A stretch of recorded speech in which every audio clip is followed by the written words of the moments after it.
Lahir dari keluarga miskin, tapi bisa sukses. Oh ya, hal ini udah gue lakuin hidup gue sendiri bro. Gue alami langsung, kebanyakan diajarkan sama bapak gue. Waktu hidup kita sangat miskin. Semiskin apa gue dulu? Bapak ibu gue seniman, gak pernah punya penghasilan tetap. Tinggal di rumah petak kecil, kotor, gak pernah nonton TV, karena TV sering digadaikan buat bayar SPP. Udah gitu, bayar SPP pun hampir selalu telat. Makan enak dalam setahun bisa dihitung jari. Makanya waktu muda, dulu gue kurus banget. Dan kejadian ini berlangsung 10 tahun lebih. Sampai kondisi ekonomi keluarga membaik. Dan ketika gue mulai cari duit sendiri dari nol, tanpa bantuan dari orang tua, tumbuh dewasa dan merantau ke luar negeri, gue selalu bisa lepas dari kemiskinan. Bahkan dari tahun ke tahun, sampai sekarang, kondisi ekonomi selalu naik karena gue ngelakuin prinsip ini bro. Prinsip pertama, jangan malu miskin harta sepanjang lo nggak miskin ilmu. Biasanya cowok, terutama anak muda, udah minder duluan kalau dia nggak kaya. Bapak gue selalu ngajarin, gak perlu minder, gak perlu malu. Miskin harta itu bukan aib, lebih memalukan kalau kamu kaya harta tapi gak punya ilmu. Makanya bro, jangan rendah diri kalau HP lo gak sekeren HP teman-teman lo. Jangan ngerasa payah kalau motor lo butut atau outfit lo gitu-gitu aja. Sekarang harta boleh miskin, yang penting otak lo kaya bro. Kenapa? Ini ada hubungannya sama poin kedua. Kedua, ilmu adalah hal yang bisa membawa lo lepas dari kemiskinan.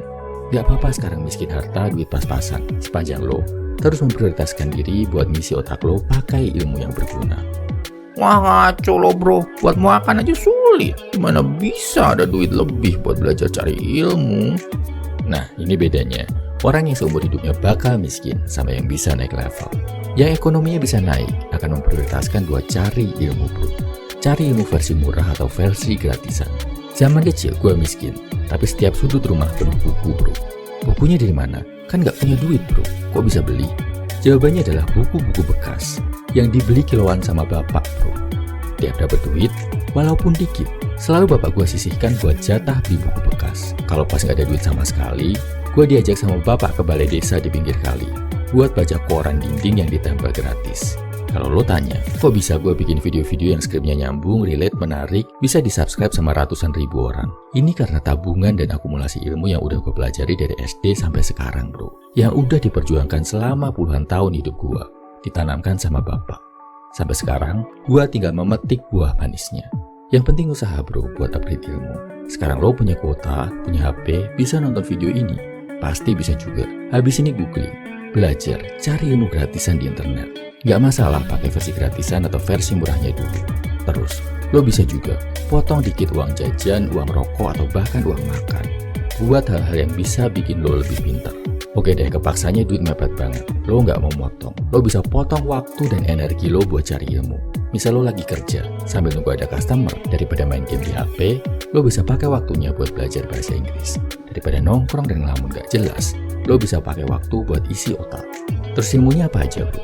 Paling gampang dan sederhana, bahasa Inggris, ilmu jualan, ilmu nulis, atau ilmu public speaking. 4 ilmu ini, lo kombinasikan sama skill apapun yang lo punya, bakal bantu banget nambahin duit yang masuk bro. Buat dapet ilmu, memang harus selalu ada yang dikorbankan. Kalau nggak mau belajar, lo akan selamanya gini-gini aja bro. Gak akan ada perbaikan dalam hidup.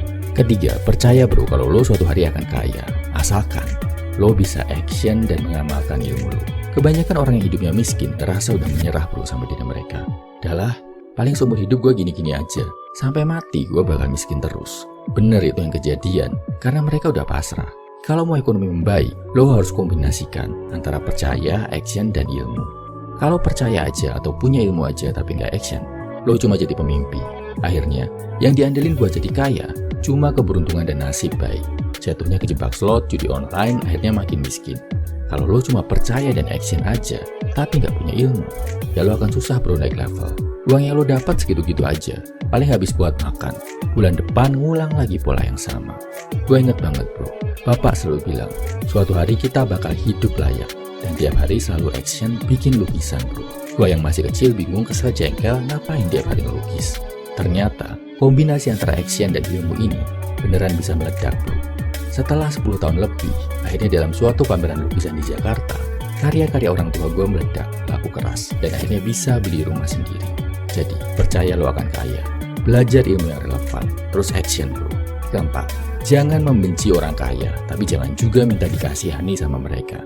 Mentalitas yang bikin lo selamanya miskin adalah kalau lo benci banget sama orang kaya. Benci sama mereka yang punya privilege. Nyalah-nyalain hidup yang gak adil. Di sisi lain lo benci, tapi di sisi lain lo juga minta dikasihani sama mereka. Minta duit, ngerasa lo layak dikasihani. Bahkan ngerasa berhak ngambil harta mereka. Ini bisa bikin lo jadi orang bodoh, jahat, dan gak berdaya bro. Bodoh karena kebencian lo akan menghalangi lo bisa belajar dari orang-orang yang lebih kaya. Gak berdaya karena lo jadi mengandalkan belas kasihan mereka. Jahat, bikin lo punya pola pikir boleh ngelakuin apa aja buat merampas harta mereka. Dari kecil gue udah diajari sama bapak, semiskin apapun kita, mau lo gak punya uang jajan, jangan sekali-kali minta uang atau minta dibayarin sama temen lo. Dan ternyata mentalitas ini berguna banget bro. Bahkan masih terbukti berguna saat gue udah merantau ke 30-an negara, masih kepakai. Tiap lihat orang kaya, gue jadi gak kepengen dikasih duit, atau langsung otomatis benci sama mereka. Tapi gue akan cari tahu ilmu apa yang mereka punya, jadi mereka bisa sekaya itu. Gue gak akan menjauhi teman-teman gue yang kaya karena minder atau benci, tapi akan cari cara buat ngobrol deep talk sama mereka. Tapi pas ngobrol, gak juga mendewa-dewakan minta duit dan menjilat mereka, tapi fokus, saling berbagi dan bertukar ilmu. Jadi kesimpulannya bro, ini 4 prinsip yang bisa bawa lo lepas dari kemiskinan atau level up dari segi finansial. Pertama, jangan malu miskin harta sepanjang lo nggak miskin ilmu. Kedua, cara lepas dari kemiskinan, prioritaskan ilmu. Belajar hal yang bisa bikin lo lebih kaya. Ketiga, jangan ngerasa lo akan miskin seumur hidup. Percaya, suatu hari lo akan kaya asalkan action dan punya ilmu. Keempat, jangan membenci orang kaya, tapi jangan pula minta dikasihani. Lo sama dia itu sejajar. Belajar semaksimal mungkin dari mereka yang udah kaya. Jangan lupa ibadah dan dekatkan diri sama Tuhan. Biar lo gak tergoda jadi kaya pakai cara-cara jahat ya bro. Salam value man, semangat bro.